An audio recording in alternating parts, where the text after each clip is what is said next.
میں ان کے آگے ہاتھ جوڑتے ہوئے ایک ہی جست میں بولی، سر اشر، میں آپ کے پاس بہت امید سے آئی ہوں۔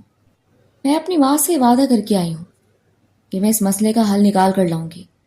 اچانک ہی آنکھیں بند کر کے بے ساختہ بولی، سر اشر، میں آپ سے شادی کی خواہش مند ہوں۔ خدا کے لیے مجھ سے 6 مہینے کے لیے نکاح کر لیں اور اس کے بعد طلاق دے دیں، میں آپ کو اف تک نہیں کہوں گی۔ بس مجھے 6 مہینے تک کے لیے اپنا نام دے دیں۔ میں یہ بول کر چپ ہو گئی تھی اور ان کے جواب کے منتظر تھی، لیکن جب ان کی طرف سے کوئی جواب موصول نہیں ہوا تو میں نے آنکھ کھول ان کی طرف دیکھا تھا۔ وہ مجھے غصے بھری نگاہوں سے گھور رہے تھے۔ میں ان کے آگے ہاتھ جوڑتے ہوئے بولی، پلیز سر، مجھے انکار مت کرنا، میں بہت امید سے آئی ہوں۔ اچانک ہی انہوں نے میرے ہاتھ جھڑک دیے تھے اور اپنی جگہ سے کھڑے ہوتے ہوئے بولے، رامین، مجھے آپ سے اس حرکت اور بات کی ہرگز امید نہیں تھی۔ آپ اس طرح کی بات کریں گی میں نے کبھی خواب میں بھی نہیں سوچا تھا۔ آپ تو اتنی ہونہار طالب علم ہیں، آپ کے منہ سے ایسی باتیں سن کر مجھے حیرت ہو رہی ہے۔ جبکہ میں روتے ہوئے بولی، سر، میں جانتی ہوں آپ مجھ سے ایسی بات سن کر نفرت کریں گے، لیکن میں مجبور ہوں اپنے حالات سے۔ اگر مجھ سے آپ نے نکاح نہیں کیا تو میری پوری زندگی برباد ہو جائے گی۔ اللہ کے لیے مجھ سے شادی کر لیں، ورنہ میری زندگی برباد ہو جائے گی۔ جبکہ وہ رخ پھیر چکے تھے، جس کا صاف مطلب تھا میں یہاں سے جا سکتی ہوں۔ یقیناً انہوں نے کبھی بھی خواب میں بھی نہیں سوچا ہوگا کہ میں ایسی بات کر سکتی تھی۔ میرے دماغ میں بھی یہ باتیں بہت سوچنے کے بعد آئی تھی، اور سر اشر ہی مجھے اپنے لیے مضبوط سہارا لگے تھے۔ اگر وہ مجھ سے شادی کر لیتے تو وہ شخص کبھی بھی مجھ پر غلط نگاہ نہیں ڈال سکتا تھا۔ وہ کچھ کہتے یا بولتے اس سے پہلے ہی میں نے اپنے برابر میں رکھی ہوئی فروٹ باسکٹ میں سے چھری نکالی تھی اور اپنی کلائی پر رکھتے ہوئے بولی، اگر آپ نے ہاں نہیں بولی تو میں ابھی کے ابھی اپنے آپ کو ختم کر لوں گی۔ میری یہ بات سن کر جھٹکے سے وہ مڑے تھے اور مجھے اپنی کلائی پر چھری رکھتا دیکھ کر گھبرا کر بولے، رامین، چھری نیچے رکھ دو، میری بات سنو۔ لیکن میں تو ان کی طرف دیکھنا بھی نہیں چاہتی تھی۔ اچانک ہی وہ میرے قریب آئے تھے اور زبردستی میرے ہاتھ سے چھری لے کر ایک طرف کو پھینک دی تھی اور ایک گہری سانس ہوا کے سپرد کرتے ہوئے بولے، لڑکی، تم نے مجھے پریشان کر دی ہے، اچانک سے آئی ہو اور ایسی الٹی باتیں کر رہی ہو، میں تمہیں کیا بولوں؟ کم از کم اپنا مسئلہ تو بتاؤ، اس کے بعد ہی میں تمہیں شادی کے لیے ہاں بولوں گا۔ میں زاروں قطار رو رہی تھی۔ مجھے معلوم نہیں تھا کہ میں کس طرح اپنی بات کو ان کو سمجھاؤں گی، لیکن جو بھی تھا ان کو اپنی تکلیف بتانی ہی تھی۔ میں نے ایک گہری سانس ہوا کے سپرد کی تھی اور ان کی طرف ایک نظر دیکھ کر دھیرے دھیرے اپنے اوپر بیتی ہوئی داستان سنانے لگی تھی۔ میں ایک مڈل کلاس گھرانے سے تعلق رکھتی ہوں۔ میری امی ایک اسکول میں ٹیچر ہیں، جبکہ میرے والد ایک جواری ہیں۔ انہیں صرف اور صرف عیاشی کرنے کے علاوہ کچھ نہیں آتا۔ میں اپنے ماں باپ کی اکلوتی بیٹی ہوں۔ میری ماں نے مجھے بہت نازوں سے پالا ہے، میری ہر خواہش کو اول آخر مانا ہے، میری ہر بات کو وہ ہمیشہ اہمیت دیتی ہیں۔ اس لیے آج میں یہاں تک پہنچ پائی ہوں، ورنہ میں اپنے گھر کے کام ہی کر رہی ہوتی۔ ہم لوگ ایک کرائے کے گھر میں رہتے ہیں۔ میری اماں ہر مہینے بابا کو پیسے دے دیتی تھی کہ جا کر مالک مکان کو کرایہ دے آؤ، دیر نہیں کرو، بعد میں مسئلہ ہوگا۔ اور ہمارا مالک مکان بہت ہی غلط نگاہ کا آدمی ہے، اسی لیے میری اماں اس سے کوئی احسان نہیں لینا چاہتی تھی۔ ہم ایک وقت کا کھانا نہیں کھاتے تھے، لیکن کرائے کے لیے پیسے لازمی رکھ دیا کرتے تھے۔ مگر میرے باپ نے حد کر دی۔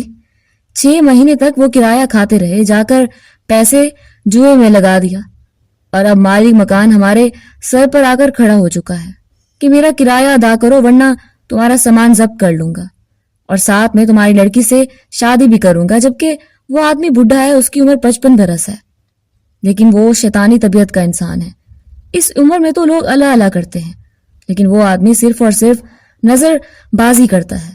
میں یہ بول کر چند پل کے لیے خاموش ہوئی تھی اور سر اشر کی جانب دیکھتے ہوئے بولی، آپ کے آگے ہاتھ جوڑتی ہوں سر، خدا کے لیے میرے حال پر رحم کھائیں، بس مجھے 6 مہینے تک کا سہارا دے دیں، اس کے بعد میں آپ سے کچھ نہیں مانگوں گی۔ میں آپ پر علیحدگی کا دھبا بھی نہیں لگنے دوں گی، بلکہ میں خود آپ سے کھلا لوں گی۔ آپ پر کوئی بات نہیں آئے گی، بس مجھے میری امی کو 6 مہینے تک کا سہارا چاہیے۔ اس آدمی نے اگر مجھ سے شادی کر لی تو میری پوری زندگی برباد ہو جائے گی۔ میری اماں کا بھی برا حال ہے، وہ شوگر کی مریضہ ہیں، اگر خدا نہ خواستہ انہیں کچھ ہو گیا تو میں کہیں کی نہیں رہوں گی۔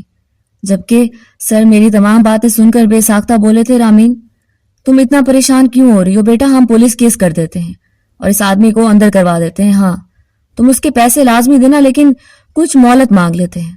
مگر مجھے معلوم تھا وہ آدمی بہت پہنچی ہوئی چیز تھا، اس لیے میں فوراً بولی پلیز سر انکار مت کریں. آپ نے بولا تھا کہ میری بات سن کر آپ نکاح کے لیے راضی ہو جائیں گے. سر اشر آپ کے علاوہ میں کسی بھی مرد ذات پر بھروسہ نہیں کر سکتی. مجھے بس 6 مہینے تک آپ کے نام کی ضرورت ہے. میں بس اس شخص کو یہ بتانا چاہتی ہوں کہ میں پہلے ہی نکاح شدہ ہوں. مجھ سے تم شادی نہیں کر سکتے. میں کما کر اس آدمی کو پیسے دے دوں گی. پلیز مجھ سے نکاح کر لیں. میری بات سن کر وہ ایک گہری سوچ میں مبتلا ہو چکے تھے.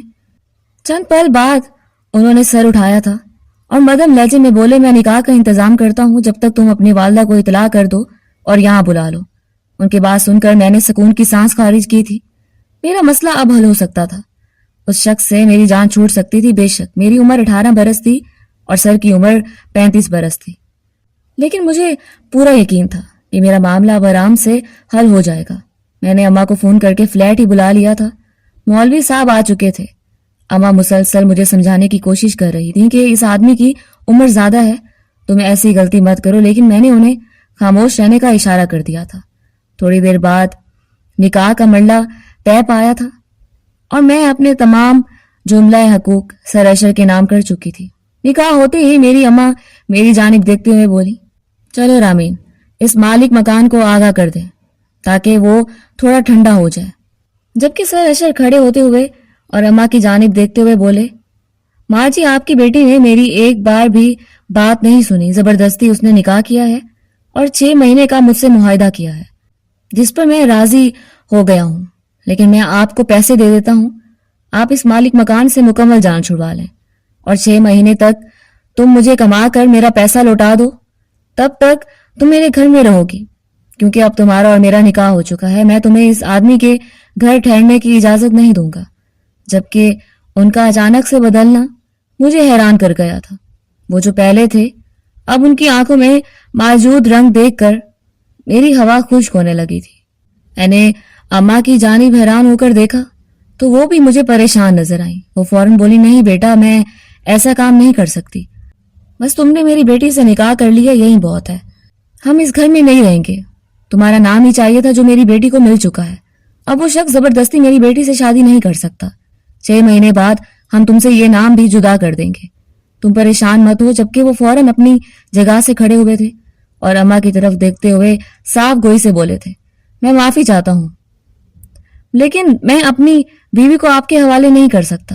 وہاں پر یہ محفوظ نہیں ہے. ہاں اس سے میرا کوئی تعلق واسطہ نہیں ہے. ہم دونوں کے درمیان میاں بیوی والا کوئی رشتہ نہیں ہے، لیکن یہ میرے نکاح میں ہے اور میں اپنے سے جڑی ہوئی ہر اشیاء کی حفاظت کرنا بخوبی جانتا ہوں. جبکہ ابا نے مجھے ایک نظر دیکھا تھا جبکہ میں مسلسل نفی میں سر ہلا رہی تھی.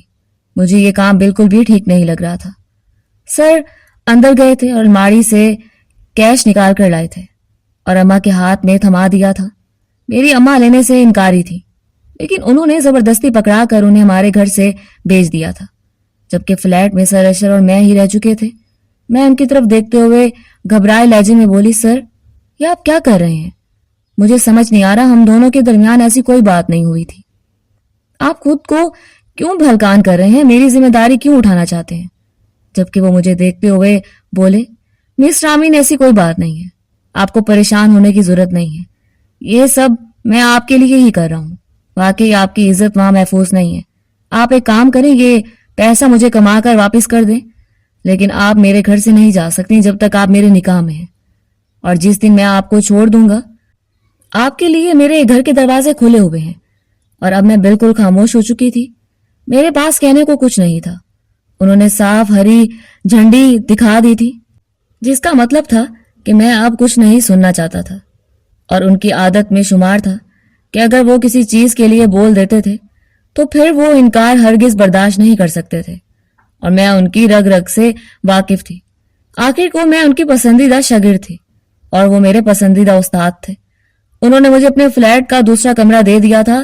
شاید انہوں نے مہمانوں کے لیے مخصوص کیا ہوا تھا. وہ اپنے گاؤں سے یہاں شہر میں رہائش پذیر تھے. کام کے سلسلے میں انہوں نے اپنا گاؤں چھوڑا تھا. میں ہر چیز سے واقف تھی. سر اشر ہر بچے کو اپنی زندگی کے بارے میں بتاتے تھے تاکہ اگلا ان سے کچھ سیکھ سکے. انہوں نے اپنی پوری کہانی ہمیں بتا کر رکھی ہوئی تھی۔